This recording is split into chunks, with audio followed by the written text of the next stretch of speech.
This conference will now be recorded. All right.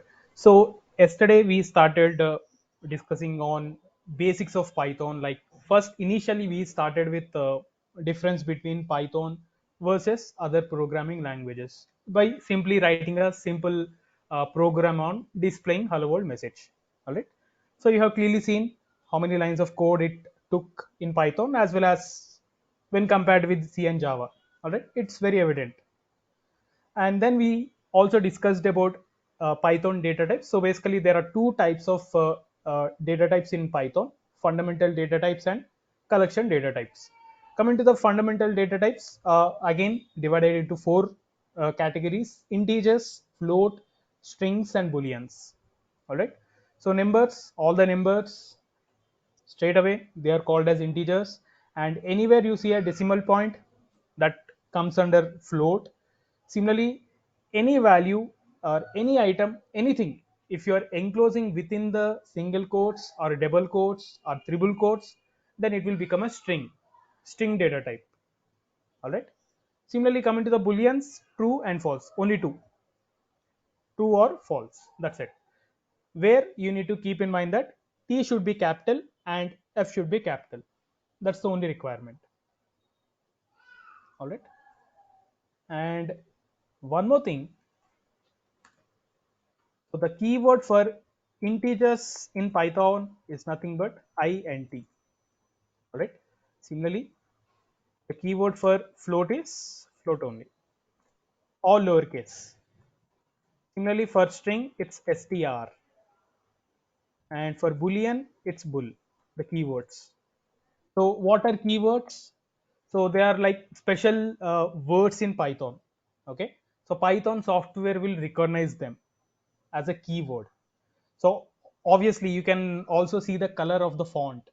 So if I'm writing a normal text, it's normal in black color. But when I'm using the keywords over here, int, float, str, bull, so it's a clear indication that these are keywords in Python. Similarly, functions also we get green font, like you can see print function, type function. All right. But normal words or characters, it will be black in color, the plain text, as you can see. All right. So in also in green font is easy also in green font. That's because in and these are keywords in Python. All right. So when time comes, we'll also discuss about in and these also. All right. So keywords for now, we need to talk much about it. For now, just keep in mind that they are special words in Python, and the font will be different when compared with other. I mean, usually it will be green in color in Jupyter Notebook, but again, it will vary from editor to editor. The color of the font may vary. All right. You will get habituated for that in constant practice, so not a problem. Then I have given some random examples saying this is a string, this is a float, 98 is an integer, 12.4 is a float, Python enclosed within the course is it is a string, true is a boolean. All these examples I given, and to prove that practically, we use type function. Okay. So type function in Python tells us what is the data type of that particular variable to which a value is assigned. So here a equal to 5. All right. A equal to 5. So 5 is a value which has been assigned to the variable called a. So variable also we'll discuss. That's also really important. We'll discuss right now. Right. So let's move on. Now let's talk about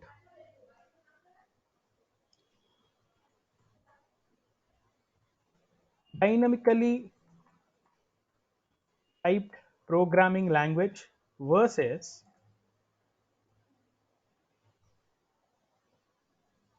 statically typed programming language.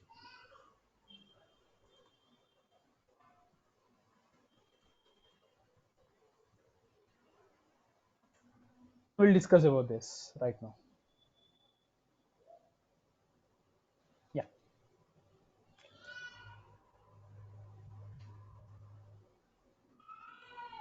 So, all right, we'll first start with statically typed programming language. All right, this scenario we'll talk first.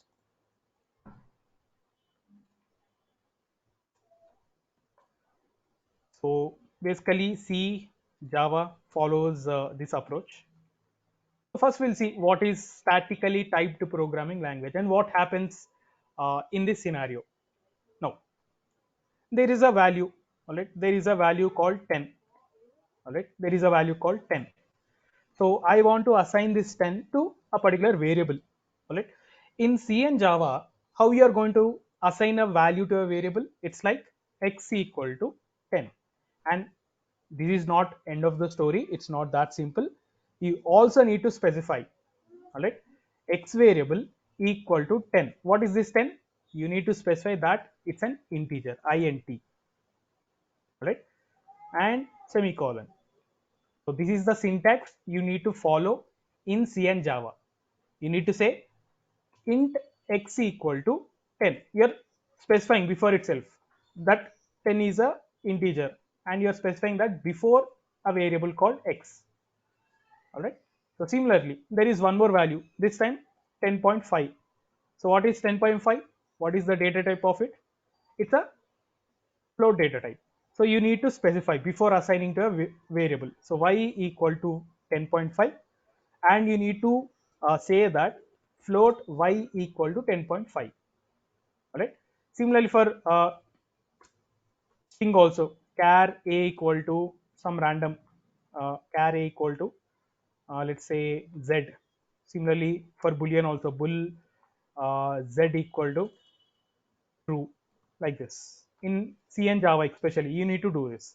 So this type of syntax is nothing but statically typed programming language. All right. So you need to follow this approach in C and Java, and this approach we basically call it as statically typed programming language approach. Now coming to Python, just copy this entire. I'm just gonna copy and paste here. Right, I'm gonna copy paste here. And again, I forgot this. You need to end with the semicolon also. That's also the thing you need to do in other languages. Uh, Coming to the dynamically typed programming languages, let me change the heading first, which is nothing but Python. Python basically follows this approach. All right. So no need of this semicolon, not required, and int is also not required, float is also not required, char not required. All right. So not only char, there are many options in Java like char. They say they use lot of keywords in Java based on the size. It will consider lot many factors. Okay. So based on the size, how many bytes it's taking, based on that, again, that's a very big story in C and Java, very complex story. But coming to Python, no need. Simply x equal to 10, y equal to 10.5, a equal to in the quotes z, z equal to true. So Python is smart enough to understand whatever value you're going to assign to a variable. It is smart enough to understand, okay, this person has assigned 10 to me. Okay, I can recognize this is an integer, so it will recognize, right? Whereas in C and Java, they are not that smart enough to recognize what is the value assigned to a variable. You need to do this approach. You need to follow this syntax: int x equal to 10, float y equal to 10.5, bully z equal to true. This approach you need to follow. Fine. So that's the difference between Python and C and Java. So this is also one of the important future interviewer might ask you this question: what is dynamically typed programming language? He want you to explain this concept. You need to explain him by comparing. All right. So this is what going to happen in C and Java. This is approach. But coming to Python, it is smart enough. It is smart enough to understand, like whatever value assigned to a variable, it will understand. It is that smart enough. All right. So before also we have seen examples for it practically with the help of type. All right. So that's the thing. So let's move on. And for day one, there is one concept left, which is a variable. Let's talk about this and we'll end this day one and we'll move on for day two. Now, Coming to a variable, so x equal to 10, and in this particular example, x is nothing but it's a variable. X is a variable, all right, and 10 is a value. 10 is a value assigned to x variable, right? And 10 is nothing but it's an integer, int. Int is a keyword which stands for integer, all right. Now, what is a variable and what is the purpose of a variable? In this example, x is a variable, as I was saying, all right. So if I print x, it will get printed, all right, x equal to 10. And similarly, if I also print type of x, can someone tell me what is type of x here? Yeah, what is type of x? Pretty evident, as you can see. If I run this, it's a integer, all right. Now, coming back to a variable, so to store any value, all right, to store any value, it might be of any data type to some memory location. Okay, the main purpose of a variable is nothing but it will store a value into some memory location. Okay, simple job is as simple as that.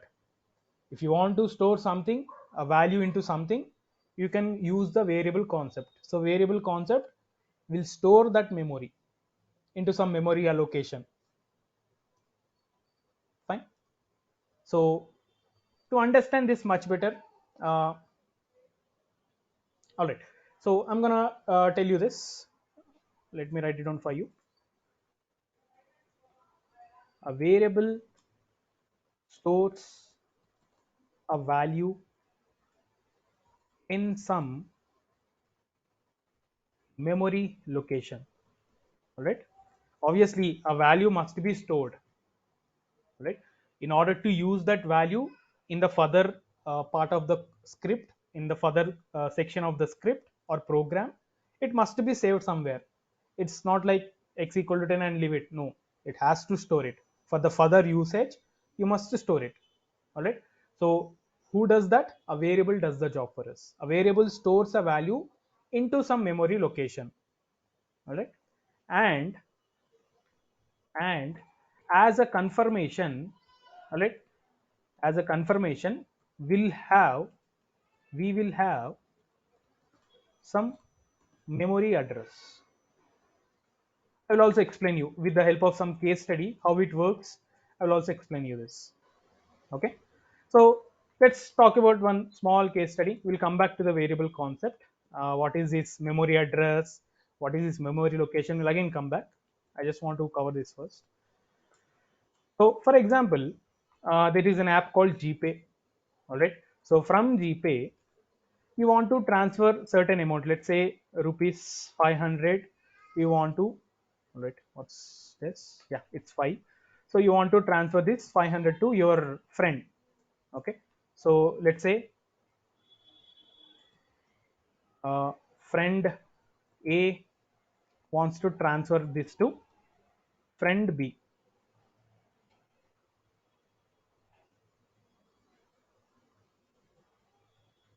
right? Friend B. And after successful transaction, after successful transaction,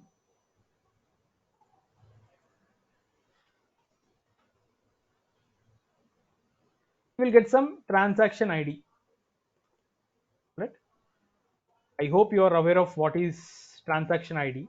All right, some numbers, for example, let's say A, X, some numbering, and then S, D, some random numbers you're going to see, right? Some sort of transaction ID as a confirmation that payment has been successfully done, right? So again, I will repeat the case study.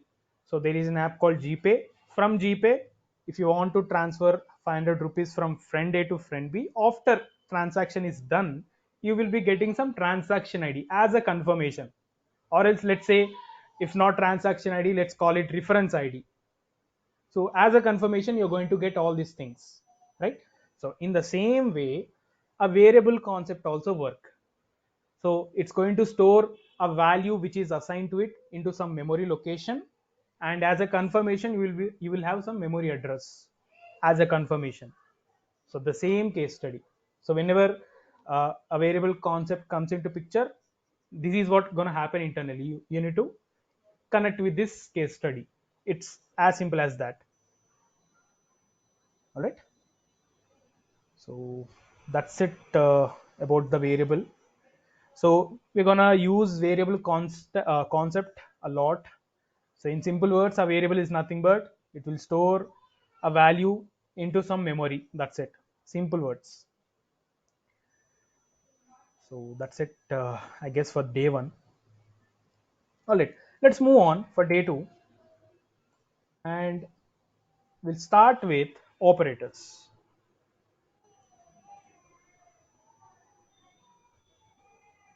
Right. So we'll start with types of operators first. So anyone, any idea about operators? Have you ever heard about operators in other languages or any idea?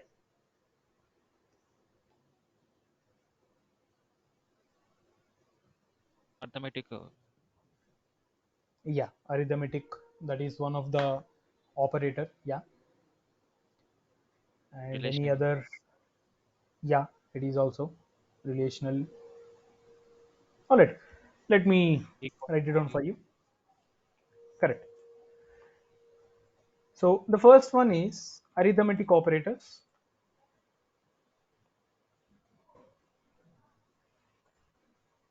Right, arithmetic operators. So coming to the arithmetic operators, we have plus. This is nothing but it is for addition. Let me also type this down. Yeah, addition, and minus, it is for subtraction.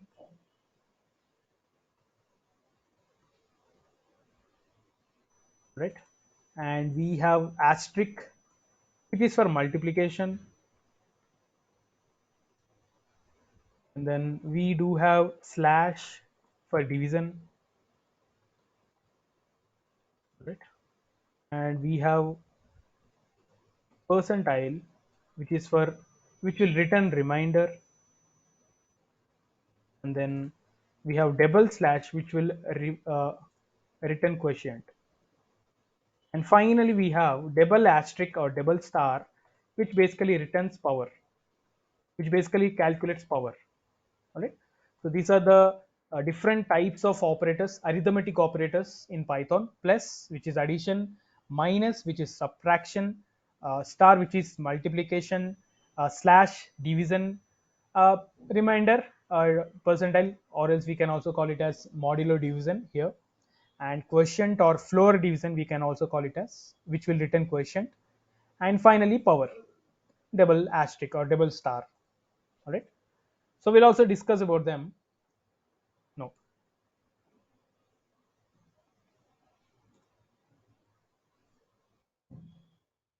Yeah. Coming to the second type of operator, we have relational operators.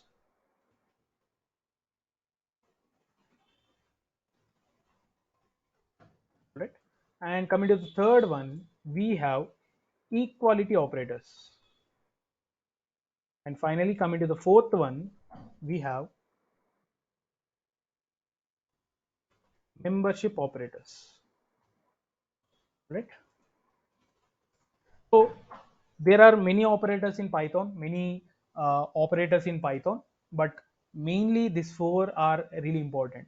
We're gonna use these operators a lot: arithmetic operators, relational, equality, and membership.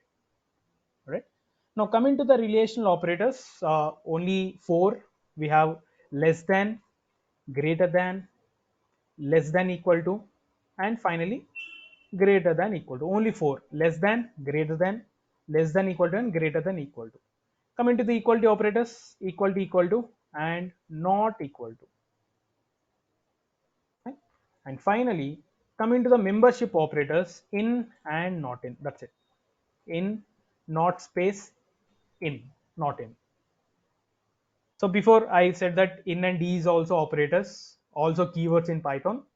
Let's discuss that in later part. Now we'll discuss. All right. Now we'll first start with arithmetic operators. We'll see some examples for all this addition, subtraction, and all.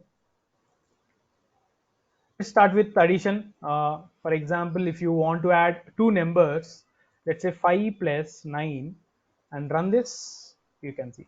I'm using shortcut, by the way, to run. Use this particular shortcut, which is Shift plus Enter.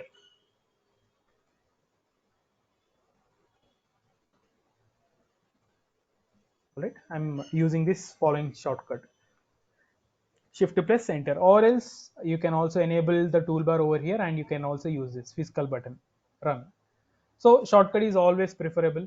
All right, for the fast convenience of us, you can go with the shortcut Shift plus Enter. So arithmetic operator, the first one, plus operator, 5 plus 9, 14. All right, just like a normal calculator. I'm not doing anything. But if you want to do the same thing in Java, C, again, you need to follow the syntax first. You need to do this hash include, all this syntax you need to follow. And also in Python, class, some name of the class, and then flower brackets, opening, closing, all these things you need to follow. But in Python, straight away 5 plus 9.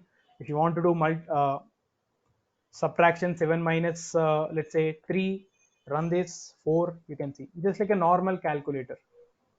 So imagine doing this in Java. All right, so coming to the multiplication, very simple again. 3 asterisk, oh, 3 asterisk 4, 3 fours are 3 fours are 12, run this, there we go. So coming to the division, 4 by 2. What is 4 by 2? It's going to be 2. There we go. Simple. And we'll also see power also, double star. For example, 2 whole power 3. So what will it do? It will multiply 2 into 3 times, 2 into 2 into 2. Right, which is equal to 2 2s are 4 and 4 2s are 8. Run this, you can see 2 power 3. It basically means 2 power 3. Similarly, 4 double star 4 power 4. 4 into 4 into 4 into 4. 4 4 16, 16 4 64, 64 into 4 256. Run this, you can see. All right. So this is what double asterisk is gonna do. So moving on, we'll also discuss about percentile or modulo division and double slash or floor division. Now coming to the remainder, if I do 5 percentile 2, so when you do division, when 5 by 2, so 2 2s are 4 and 4 will come out, 5 minus 4, 1 will be our remainder. All right. So if I run this, you can see. Fine. Maybe I will find something, some image I can show you.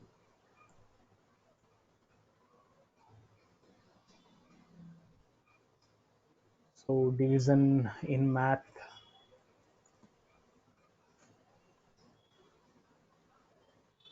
Yeah, some kind of this.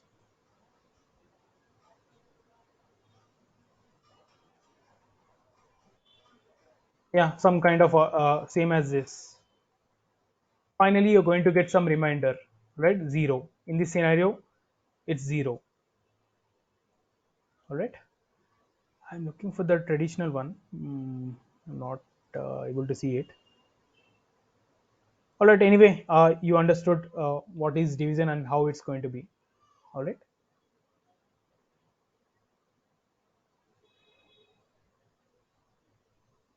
So here you can see.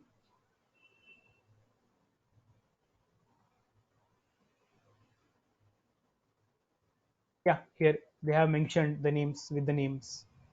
Okay.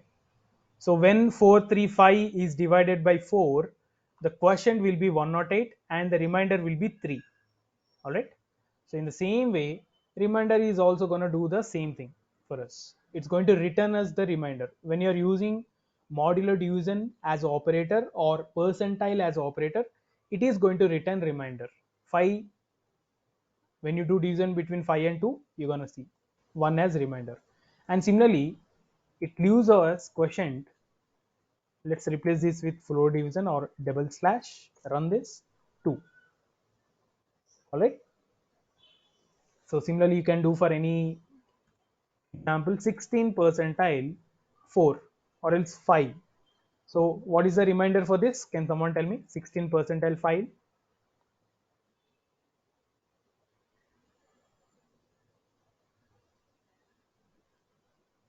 Yeah. One, sir. One. All right. Let me run this. Yeah. And what about the quotient? Can you also tell me the quotient? 16 double slash or floor division. What's the quotient? Percentile, sir. I mean quotient. Quotient, I think. Yeah, quotient. What's the value? Uh, One. just Okay, okay. For remember, right? this one. Okay, okay. Okay, okay, sir. Yeah, yeah, yeah. Three, three. Very good. On this, you can see, right? So that's how it works. Let's move on. And now let's see relational operators. So this is very simple: plus, minus, star, division, percentile, double slash, which returns quotient. Power also we have seen. It's very common, just like normal math thing. So from your lower standards, it's very common. All right. Now let's also check out relational operators and equality operators too. Let me control this. All right, or else I will come copy everything.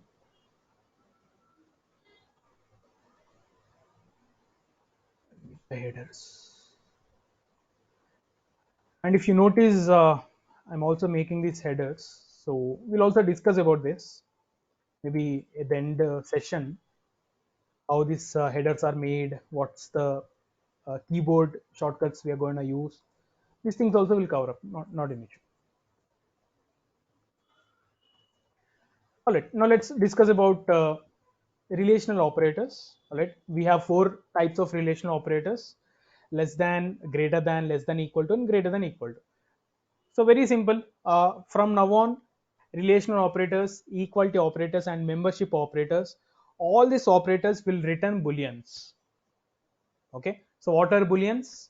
Can someone tell me what are booleans? We have already discussed. They are one of the data type of Python. And can you tell me what are the examples of them? Yeah. What are the examples for boolean? Just now we discussed, right? True or false? Very good. True or false? Very good. So always the return type of these relation operators, equality and membership, are going to be true or false or booleans. Okay. So what are return? What is the return type? Nothing but output. So for example, when we did 5 plus 9, 14 is our output. 14 is an integer. Similarly, 7 minus 3, 4. It's an integer, right? So similarly, from now on, relational operators, equality and membership are going to return only booleans, either true or false. Okay. So these operators play very important role in control flow, which we are going to discuss maybe tomorrow or day after tomorrow. All right, Monday, my bad. So then we'll talk about this. Then we'll again come back and we'll have a small revision on them, and again we'll discuss on control flow. Again, let's see some examples straight away. So pretty simple: 10 less than 5. 10 less than 5, is it true or false? Simple. False, sir. Yeah, is it? Run this, it's going to return false. All right. Similarly, 10 greater than 5. Now obviously True, sir. opposite, True, going to sir. be true. Yeah. Similarly, 5 less than 4. or False. 40, 5 less than 40. True, sir. Yeah, now it becomes true. All right. So very simple, straightforward examples. Now, less than equal to and greater than equal to, this is where things are going to be a bit tricky. We'll also understand, not a problem. So 10 less than equal to 5. Can someone tell me? Can you guess what is the output here? False. All right. If I run this, it's going to be false. So what happened here is 10 less than 5? No, obviously 10 is not less than 5. And also 10 equal to 5? No, it's also false. So technically, what's happening here? Two conditions are happening. So the first one is 10 less than 5, which is, by the way, will return false. And then 10 equal to 5, which will also return false. Right? So both the condition has failed. In this scenario, both the conditions has failed. That's the reason we got false. Now 10 less than equal to 10. Can someone tell me what's the output for this? Any idea? Any guess? True, sir. All right. Why true? 10 is not less than 10, right? Okay, it might be equal to 10, but it is not less than 10, right? Why it is true?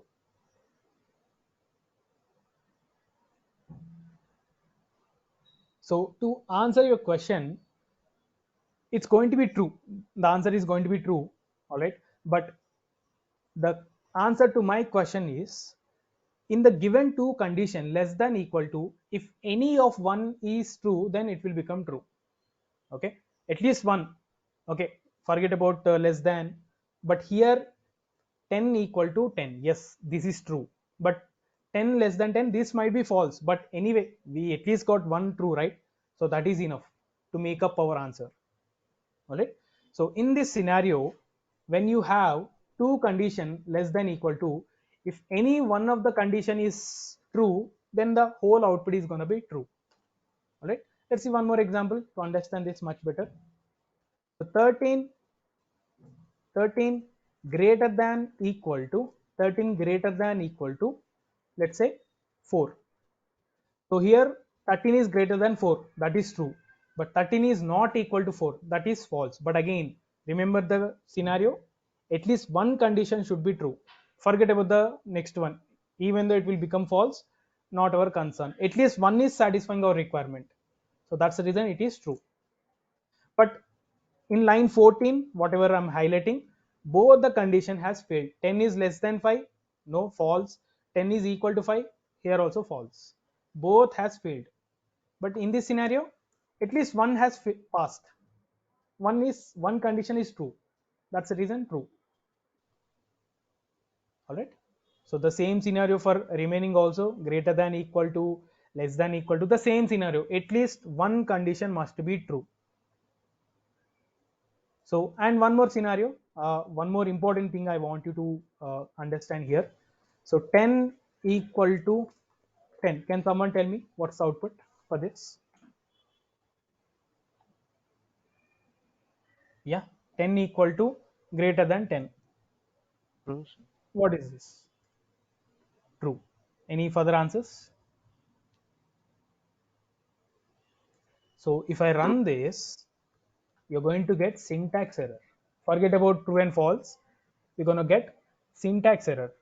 So always remember, equality operator always comes at the end. Okay, equality operator always comes at the end. It cannot come at starting, in the starting.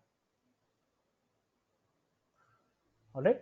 So this is right syntax. Less greater than equal to, less than equal to. All right. The heading is only less than equal to and greater than. It's not equal to, greater than, equal to, less than. That's a wrong syntax.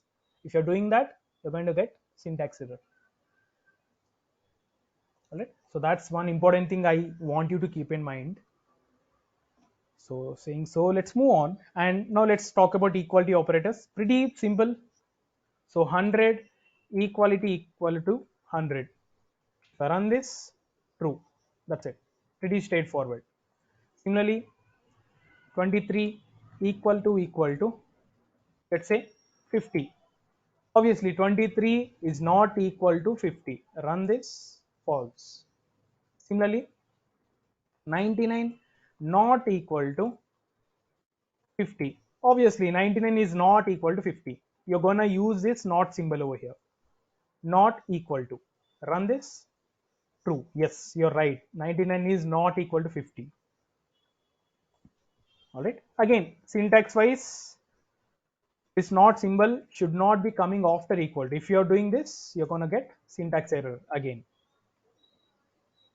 All right. You're gonna get syntax error, wrong syntax. So not should come first always. Always keep in mind equality will end at the last. All right. So these are some of the operators, equality operators and relational operators, very useful in control flow. Again, we'll come back when we discuss on control flow. Fine, and pretty easy to understand. Let's move on and talk about membership operators also. So for example, I will take a string x equal to, in the quotes I will say Python is easy language. Okay, this is a string. Okay, this is a string. If I print type of x to prove that it is a string, you can see str, right? You can also print x also. After printing type of x, also print type of, I mean just print x, that's it. You can see first I printed type of x str, which is a keyword for string, remember, and next I'm printing x. Python is easy language. All right, again our concern is not this, we are talking about membership operators. Let's focus on that. Now coming to the membership operators, there is a x over here, x variable, and x value has this particular string. Now what I'm going to do here is I'm going to ask easy. All right, so there is a word called easy. I'm going to ask easy in x. All right, I'm just asking whether easy word, there is a word called easy, whether this easy is present in x variable or not. Please tell me. And if I run this, it is going to return us true. Run this, true. Why it is true? Obviously Python is easy language, there is a word called easy. All right, so similarly I'm going to copy the same line and replace easy with is. Is also there. Run this, yes, true. Similarly, let's say space. So what's the output for this? Any idea? Is it true or false? Space in x, is it true or false?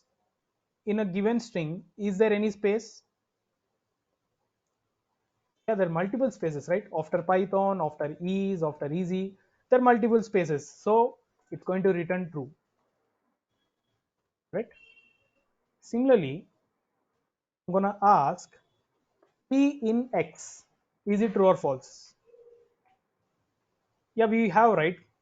Python. True, In Python, we have p. So if I run this, I'm getting false. Why? Can you tell me why? What's the reason? P is there, right? We can see. So observe properly. P is uppercase or capital here, but we are asking for lowercase p. So Python is case sensitive. So also you need to keep that in mind. But if I ask for capital P, now I will get true. We'll replace the small p with capital P. Run this, true. Right? Even the sub part also, UAGE, I will ask this. Whether UAGE is there in X. Run this, yes, true, there, you're right. All right. And also I will ask for full stop also. Full stop in X. I'm just asking whether this full stop is there in the given string or not. No, the sentence has not ended with full stop, so no, not there. All right. So coming to not in, it's completely opposite to this. For example, we got false for this. If I'm using not in, vice versa, true, opposite, completely opposite. See, for this also I will use not in over here, not in, run this, false. If you are getting true in case of in, you will get false in not in, vice versa, opposite, right? So yeah, we discussed about operators, types of operators, arithmetic operators, only plus, minus, star for multiplication, division, percentile, quotient, double slash, double star for the power. All right. Coming to relation operators, really equality and membership. From now on, the return type is going to be booleans, either true or false, and very useful in control flow. All right. So very simple to understand. So these are some examples for them. Yeah. Now let's move on and let's talk about strings in Python. So what is a string? Can someone tell me? We have discussed about string, right? So what is string in Python? Can someone tell me? Anything enclosed in double quotations or single quotation. Yeah. So string is a data type in Python, and to be a string, you must enclose that particular value in certain quotes. It might be double quotes, single quotes, or triple quote. It doesn't matter. Right? Now, 22 plus 44, what is happening here? 22 is nothing but integer, plus is nothing but our arithmetic operator, plus operator, and 44 is our integer. And what is going to be the sum over here? 22 plus 44, it's going to be 66. 66 is again an integer. Run this, 66. We are basically doing int plus int equal to integer. Okay. Now 22 plus 32.5. Now what we are doing over here? Yeah, we are doing integer plus float. Now what is the return type here? If I do integer plus float, what is the output? Is it int or Float. float? Float only, right? Very clear. It's going to be float only. Obviously 22 plus 32.5, it will add up and it will return float only. Run this, you can see the output is float only. Very clear and evident. All right. Now what happens when I integer plus string ABC, 22 plus ABC? What happens now? Any idea? Errors. Yeah, we are gonna get error. So integer plus str, it is not supportable. We are gonna get error. Run this, you can see.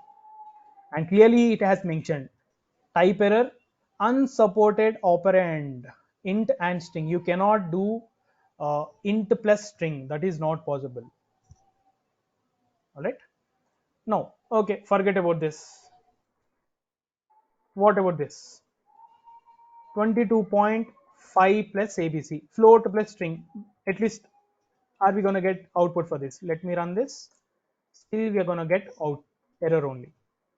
Float and string also you cannot do, not possible. Okay, also forget about this. Now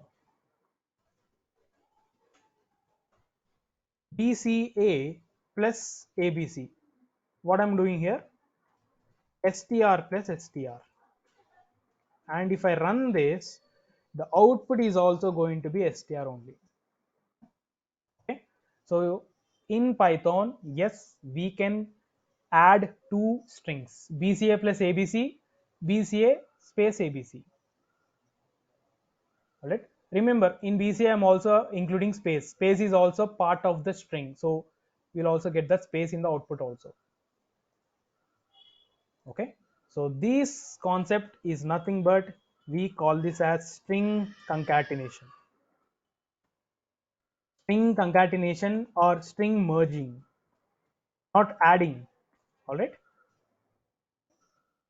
So this is possible in Python. So for example, let me show you one more example. Python plus language. Run this, concatenated or merged. Python and language both has merged combinedly. So they might be two different inputs before, but using this plus operator, you can do this concatenation. And we call this concept as string concatenation. So if you want to add a space between Python and language, for example, it has mixed up here. To add a space, just add one more plus operator and in the quotes add space. Okay, space is again a new character over here. Right, run this, there we go. Or else one more alternative is simply do this. In Python, in the first input, just add space after n. That's it. All right. So compared to this is easy, right? So this is not nothing but string concatenation, and we're gonna use plus operator for this. So there is also one more concept called string replica. So coming to string replica, for example, there is a string called Python, and if I want to replicate or duplicate it for 5 times, I can do in Python. This concept is nothing but we call this as string replica. Right? So to give some space between each and every word, Python space Python, just add space also after n. Run this. There we go. So Python space, repeated 5 times. So you can replicate for as many times as possible. Let's say 50 times. Run this, you can see. Let's say 100 times. Run this, you can see.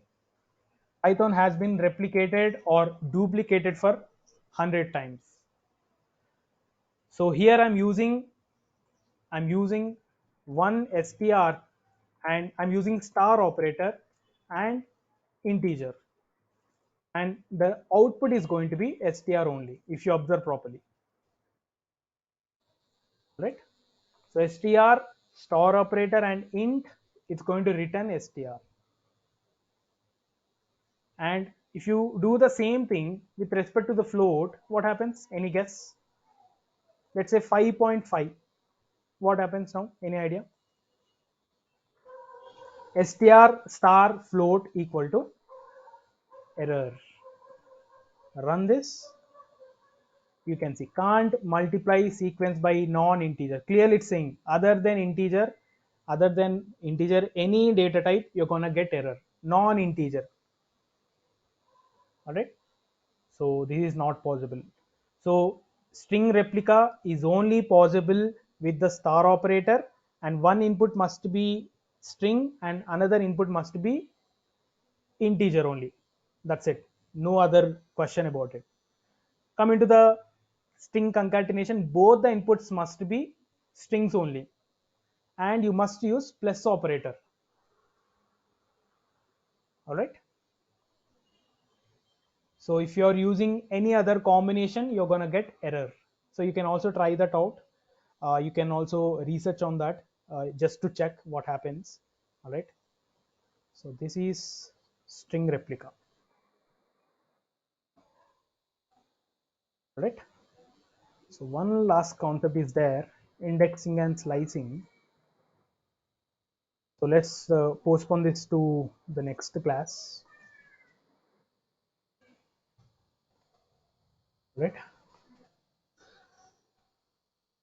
Yeah, so we may not have enough time for this. Let's continue in the next session. So in today's session, we discussed about what is a variable. All right, very important. What is a variable?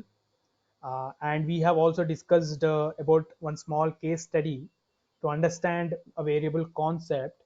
So similarly, I said about some memory address.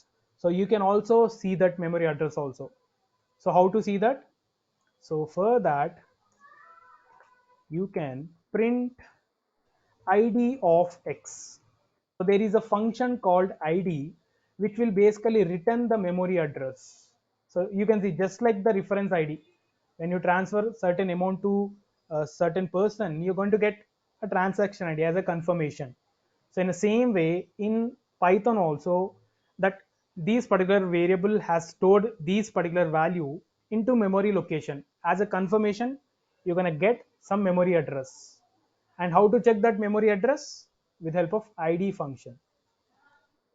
Okay, id function returns memory address, right?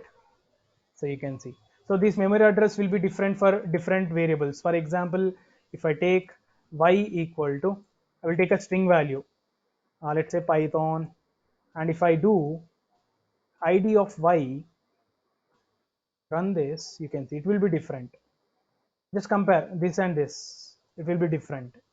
So you may think both will be same. No, because a variable is storing different values in different locations, so obviously you will have different memory address values.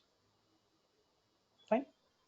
So this thing we talked about a variable. We also talked about difference between statically typed versus dynamically typed programming language. All right, this concept also we have discussed.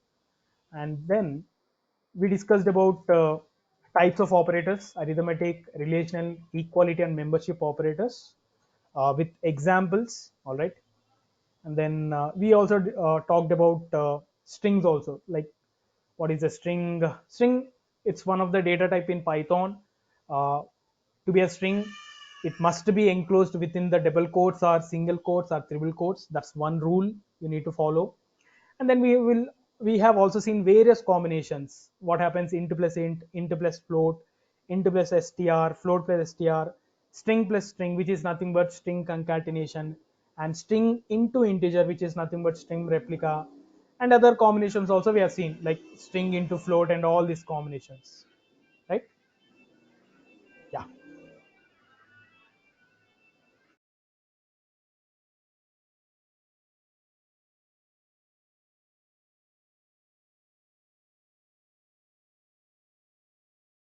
All right. If any questions, please let me know.